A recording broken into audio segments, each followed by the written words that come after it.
روزہ رکھا تھا مگر افطار سے پہلے ہی جہنم کا دروازہ کھل گیا۔ میرے محترم بھائیوں، اس وقت سورج غروب ہونے کو ہے، آسمان سرخی میں ڈھل چکا ہے، ہر طرف سکون ہے، ہر طرف اطمینان ہے، امن ہے، مگر ایک دل ایسا ہے جو اس وقت بھی طوفان میں گرا ہوا ہے، ایک روح ایسی ہے جو اس وقت بھی لرز رہی ہے، ایک نفس ایسا ہے جو اس وقت بھی چیخ چیخ کر رو رو کر پکار کر کہہ رہا ہے مجھے بچا لو، مجھے بچا لو۔ ہائے، روزہ بھی رکھا تھا، سحری بھی کی تھی، نیت بھی کی تھی، مگر دل میں جو زہر تھا، اندر جو کتا بیٹھا ہوا تھا نا، وہ پورے دن کی بھوک پیاس پر غالب آ چکا تھا۔ زبان روزے میں تھی مگر دوسروں کے دل توڑ چکی تھی، آنکھیں جھکی ہوئی تھی مگر نہ جانے کتنے حرام مناظر دیکھ چکی تھی، ہاتھ خالی تھے مگر حقوق مارنے کا بوجھ اٹھائے ہوئے تھے، دل گناہوں کے جہنم میں جل رہا تھا۔ افطار کا وقت قریب تھا مگر پھر ایک ایسی چیخ سنائی دی جس نے سب کو رلا کر رکھ دیا۔ افسوس میرے بھائیوں، آج ہم روزے رکھتے ہیں مگر وہ روزہ کہاں جو اللہ کو بہت زیادہ پسند تھا۔ آج ہم بھوک پیاس کو تو برداشت کرتے ہیں مگر اپنی زبان، اپنی نظریں اور اپنا دل نہیں سنبھالتے۔ ہم یہ سمجھ بیٹھے ہیں کہ روزہ صرف کھانے پینے سے رکنے کا نام ہے، حالانکہ اصل روزہ تو گناہوں سے بچنے کا نام ہے۔ آج کتنے ہی لوگ روزہ رکھتے ہیں، کتنے لوگ روزہ رکھتے ہیں، روزہ رکھنے کے باوجود بھی ان کی زبان میں زہر ہوتا ہے، ان کی آنکھیں بے قابو ہوتی ہیں، ان کے دل میں حسد بغض کی آگ جل رہی ہوتی ہے، وہ خود کو نیک سمجھتے ہیں مگر ان کے روزے اللہ کے ہاں بے وقعت ہو چکے ہیں۔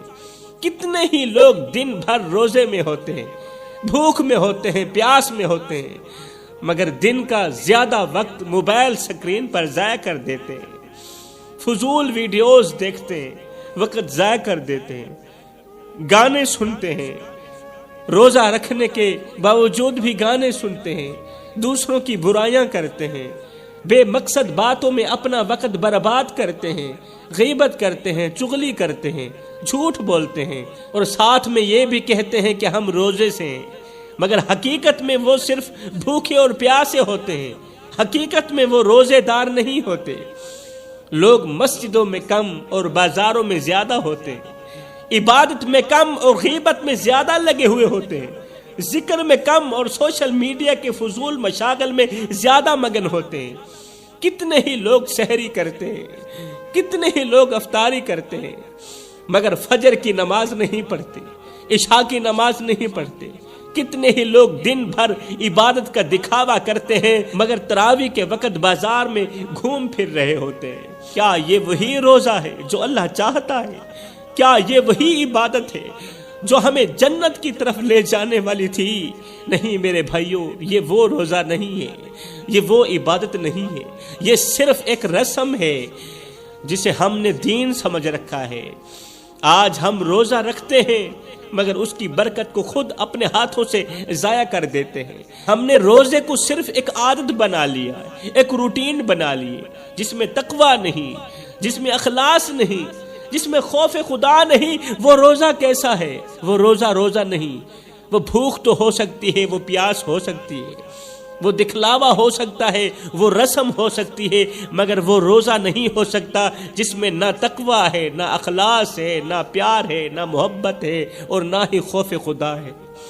کبھی سوچا میرے بھائیوں، اگر قیامت کے دن ہمارے روزے جنت کے پلڑے میں رکھنے کے بجائے جہنم کی طرف پھینک دیے جائیں تو کیا ہوگا؟ کیا بنے گا ہمارا؟ اگر ہم نے رمضان گزار لیا مگر اللہ نے ہمیں سرے سے قبول ہی نہ کیا تو ہمارا کیا انجام ہوگا؟ یہ سوال بہت بڑا ہے اور جواب ہمیں خود اپنے اندر سے تلاش کرنا ہوگا، کیونکہ روزہ صرف ایک عبادت نہیں بلکہ ایک آزمائش بھی ہے، اور جو اس آزمائش میں ناکام ہو گیا وہ کہیں کا نہ رہا۔ میرے محترم بھائیوں، آج میں آپ لوگوں کے لیے ایک ایسی حقیقت لے کر آیا ہوں جو دل دہلا دینے والی ہے، ایک ایسا سچ جو سننے والوں کے رونگٹے کھڑے کر دے گا، اور ایک ایسا انجام جو آنکھوں سے آنسو نکال دے گا۔ روزہ رکھا تھا، سحری کی تھی، نیت کی تھی، مگر کیا واقعی روزہ تھا؟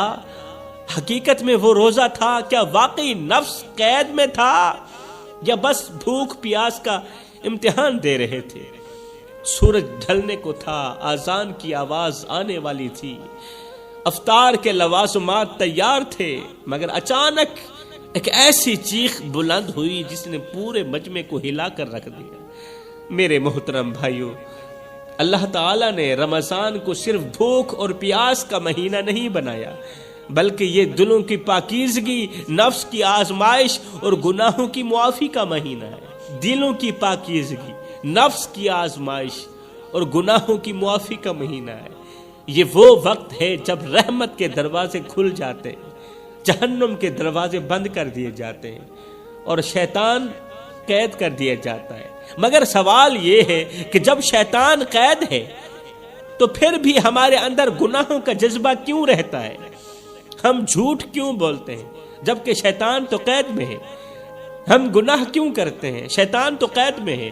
ہم زنا کیوں کرتے ہیں؟ شیطان تو قید میں ہے۔ ہم دوسروں کے حق تلفی کیوں کرتے ہیں؟ شیطان تو قید میں ہے۔ ہم حسد، بغض، غیبت اور نفرت میں کیوں مبتلا رہتے ہیں؟ شیطان تو قید میں ہے۔ اگر رمضان میں شیطان قید ہے تو پھر بھی ہمیں گناہ کرنے پر کون اکسا رہا ہے؟ کون اکسا رہا ہے؟ اس کا جواب، جو نفس سارا سال شیطان کے قابو میں رہا۔ اب میں اس سوال کا جواب دینے لگا ہوں۔ جو نفس پورا سال 12 مہینے شیطان کے قابو میں رہا، جو نفس سارا سال شیطان کے قابو میں رہا ہو، جو دل گناہوں کی تاریکی میں جکڑا رہا ہو، جو آنکھیں حرام کا عادی ہو چکی ہوں، جو زبان زہر اگلنے کی عادی بن چکی ہوں، اور جو دل غرور اور تکبر میں ڈوبا ہوا ہو، جو دل سارا سال شیطان کے قابو میں رہا ہو، مجھے بتاؤ وہ دل ایک ہی دن میں کیسے بدل سکتا ہے؟ وہ دل ایک ہی دن میں کیسے بدل سکتا ہے جو دل پورا سال شیطان کی پوجا کرتا رہا ہو؟ یہی وجہ ہے کہ رمضان میں بھی بہت سے لوگ رمضان کی برکتوں سے محروم رہیں گے، کیونکہ شیطان کے چلے جانے کے بعد ان کا نفس ہی ان کا سب سے بڑا دشمن بن چکا ہوتا ہے۔ اللہ فرماتا ہے، اور جس نے اپنے نفس کو پاک کر لیا، اپنے اندر کو پاک کر لیا، وہی کامیاب ہوا، اور جس نے اسے گناہ میں ڈبو دیا وہ برباد ہو گیا۔ یہ میرے اللہ کا فرمان ہے۔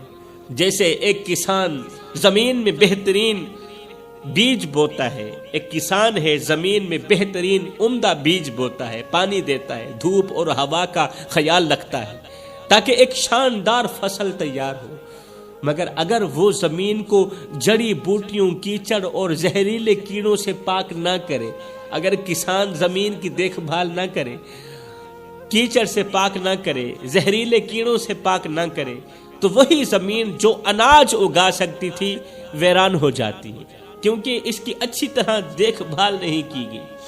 اس میں اگنے والی ہر چیز یا تو زہر بن جاتی ہے یا پھر بیکار ہو جاتی ہے۔ فرمایا اسی طرح ہمارا نفس بھی ایک زمین کی طرح ہے، اگر ہم اسے نیکی، صبر، تقوی اور اللہ کی محبت سے سنواریں، اللہ کی محبت سے، معرفت الہی سے سنواریں، تو اس سے ایمان، سکون اور اچھے اعمال کی فصل نکلے گی انشاءاللہ۔ اگر ہم اس طرح کا پانی دیں گے نا، اس طرح کی اس کی دیکھ بھال کریں گے جس میں صبر بھی ہوگا، تقوی بھی ہوگا، اللہ کی محبت بھی ہوگی، تو انشاءاللہ پھر اس دل سے ایمان، سکون اور اچھے اعمال کی فصل نکلے گی۔ مگر اگر ہم اسے گناہوں، حرام خواہشات اور شیطانی وسوسوں سے بھر دیں گے تو وہی نفس ہلاکت، تکبر اور جہنم کی جڑ بن جائے گا، جس کا انجام ہماری بربادی کے سوا کچھ نہیں ہوگا۔ یہی وہ حقیقت ہے جو ہمیں سمجھنی ہوگی، ہر حال میں سمجھنی ہوگی۔ رمضان ایک موقع ہے میرے بھائیوں، ایک دروازہ ہے جو ہمیں اپنی زندگی کو بدلنے کے لیے اللہ تعالی نے دیا ہے۔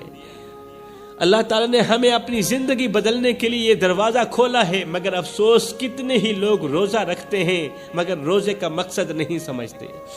رسول کریم صلی اللہ علیہ وسلم نے فرمایا کتنے ہی روزے دار ایسے ہیں کہ ان کے روزے سے بھوک اور پیاس کے سوا کچھ نہیں ملتا۔ شیخ سعدی لکھتے ہیں کہ ایک نیک شخص تھا جو ہمیشہ روزے رکھتا تھا، ہمیشہ کا مطلب پورا سال روزے رکھتا تھا، عبادت کرتا تھا اور دوسروں کو بھی نیکی کی تلقین کرتا تھا۔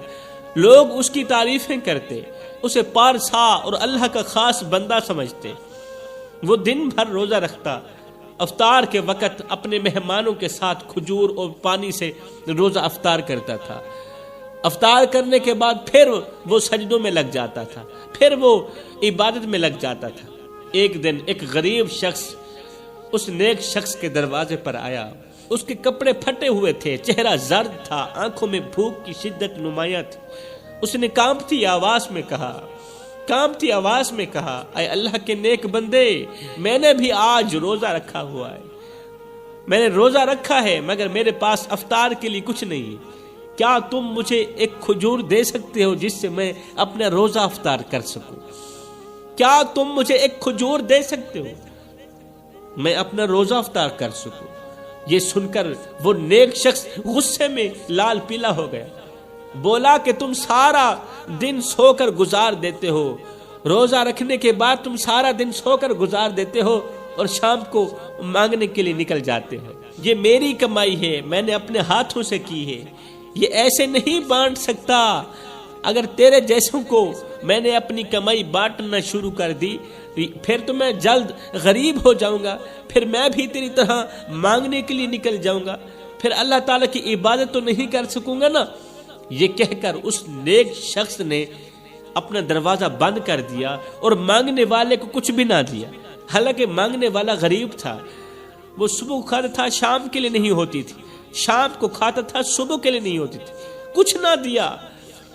نیک شخص نے دروازہ بند کر دیا، غریب کو جھڑک دیا۔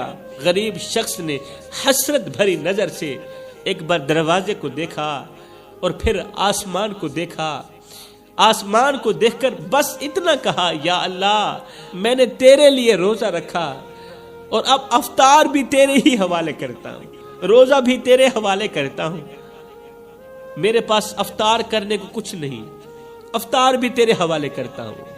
اللہ اکبر۔ اللہ کا کرنا ایسا ہوا، عین اسی رات اس نیک شخص نے خواب میں دیکھا کہ وہ قیامت کے میدان میں کھڑا ہے، ہر طرف خوف و ہراس ہے، ہر طرف دہشت ہی دہشت ہے، لوگ اپنے اعمال کے بوجھ تلے دبے ہوئے ہیں، لوگ اپنے نامہ اعمال کے بوجھ تلے دبے ہوئے ہیں۔ وہ خوش تھا کہ اس کے پاس تو روزوں کا خزانہ ہے، وہ یقیناً کامیاب ہو جائے گا۔ وہ خوش تھا، میرے پاس روزوں کا خزانہ ہے، میں کامیاب ہو جاؤں گا۔ مگر جب میزان میں اس کے نامہ اعمال رکھے گئے تو روزے تو بہت زیادہ تھے۔ جب نامہ اعمال میزان میں رکھے گئے نا، ترازو میں رکھے گئے تو روزے بہت زیادہ تھے، مگر وہ سب بکھرتے چلے جا رہے تھے، وہ روزے بکھرتے چلے جا رہے تھے۔ نیک شخص حیران ہوا، حیرانی کے عالم میں گمسم ہو کر کہا، یہ کیسے ممکن ہے؟ میں نے تو ہمیشہ روزے رکھے، پورا دن روزہ رکھتا، پوری رات عبادت کرتا۔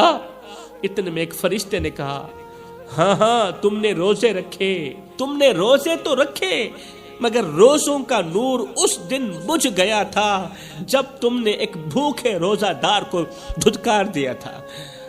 روزے کا نور اس دن بجھ گیا تھا جب تم نے ایک بھوکے روزہ دار کو دھتکار دیا تھا۔ تم نے اپنے نفس کے لیے روزہ رکھا، اپنے نفس کے لیے روزہ رکھا، اپنے نفس کے لیے تو روزہ رکھا، مگر اللہ کے بندوں کے لیے روزہ نہیں رکھا، اللہ کے لیے روزہ نہیں رکھا۔ یہ خواب دیکھ کر اس شخص کے رونگٹے کھڑے ہو گئے، وہ چیخا، رویا، مگر اس وقت ختم ہو چکا تھا، وقت گزر چکا تھا، کیونکہ وقت کسی کے لیے نہیں رکتا۔ روزہ صرف بھوکا پیاسا رہنے کا نام نہیں، بلکہ دل کی پاکیزگی، زبان کی نرمی اور دوسروں کے ساتھ حسن سلوک کا امتحان بھی ہے۔ اگر روزہ ہمیں غرور میں مبتلا کر دے، دوسروں کے لیے سخت بنا دے، تو یہ روزہ نہیں بلکہ ایک بوجھ ہے جو قیامت میں ہمارے لیے وبال بن سکتا ہے۔ اللہ نے رمضان کو تقویٰ کے لیے بنایا، تقویٰ کے لیے بنایا، غرور کے لیے نہیں بنایا۔ روزہ وہی کامیاب ہوتا ہے جس سے دل نرم ہو، نفس قابو میں آ جائے اور دوسروں کے لیے رحم پیدا ہو۔ اگر روزہ رکھنے کے باوجود ہمارے رویے میں تبدیلی نہیں آ رہی تو پھر ہمیں روزے کا محاسبہ کرنا ہوگا، ہر حال میں محاسبہ کرنا ہوگا۔ رمضان وہ مقدس مہینہ ہے جسے اللہ نے اپنی رحمت، مغفرت اور جہنم سے نجات کا ذریعہ بنایا ہے۔ یہی وہ وقت ہے جب جنت کے تمام دروازے کھول دیے جاتے ہیں اور جہنم کے تمام دروازے بند کر دیے جاتے ہیں۔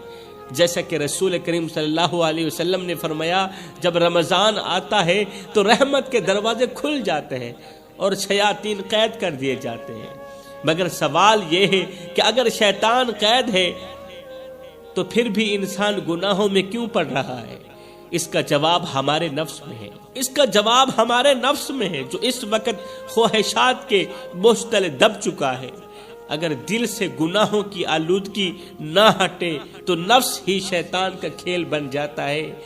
اللہ تعالیٰ فرماتا ہے رمضان کا مہینہ وہ مہینہ ہے جس میں قرآن نازل کیا گیا جو لوگوں کے لیے ہدایت ہے۔ یعنی یہ مہینہ نہ صرف عبادت بلکہ خود کو بدلنے کا موقع بھی دیتا ہے۔ یاد رکھو، روزہ صرف بھوکا رہنے کا نام نہیں بلکہ آنکھوں، زبان، دل اور نفس کے روزے کا نام بھی ہے۔ اگر کوئی شخص روزہ رکھ کر بھی جھوٹ، فریب، حسد اور بددیانتی میں ملوث رہے تو رسول کریم صلی اللہ علیہ وسلم کے فرمان کے مطابق کتنے ہی روزہ دار ایسے ہیں جنہیں ان کے روزے سے صرف بھوک اور پیاس ہی ملتی ہے، ثواب نہیں ملتا، اللہ کی رضا نصیب نہیں ہوتی۔ یہی وجہ ہے کہ روزے کا اصل مقصد صرف جسمانی آزمائش نہیں بلکہ روحانی تربیت بھی ہے۔ اگر روزہ رکھنے کے باوجود ہمارے کردار میں تبدیلی نہیں آ رہی تو پھر ہمیں اپنے روزے پر نہیں بلکہ اپنے ایمان پر غور کرنا چاہیے۔ اگر ہمارے اندر تبدیلی نہیں آ رہی روزہ رکھنے کے باوجود بھی تو پھر روزے پر نہیں اپنے ایمان پر ہمیں غور کرنا چاہیے۔ جیسے ایک چراغ اگر روشنی دینے کے بجائے دھواں چھوڑنے لگ جائے، ایک چراغ ہو روشنی دینے کے بجائے اگر وہ دھواں چھوڑنے لگ جائے تو اس کا ہونا نہ ہونا برابر ہے۔ اسی طرح اگر ہمارا روزہ ہمیں اللہ کے قریب نہیں کر رہا تو وہ صرف ایک رسم ہے، روزہ نہیں ہے، وہ حقیقت نہیں۔ اس لیے رمضان کو اپنے لیے ایک موقع سمجھو، قیمتی موقع سمجھو، غنیمت سمجھو، کیونکہ جو ایک لمحے میں توبہ کر لے، جو ایک سیکنڈ میں توبہ کر لے رمضان میں، وہ اللہ کی رحمت سے مایوس نہیں ہوتا۔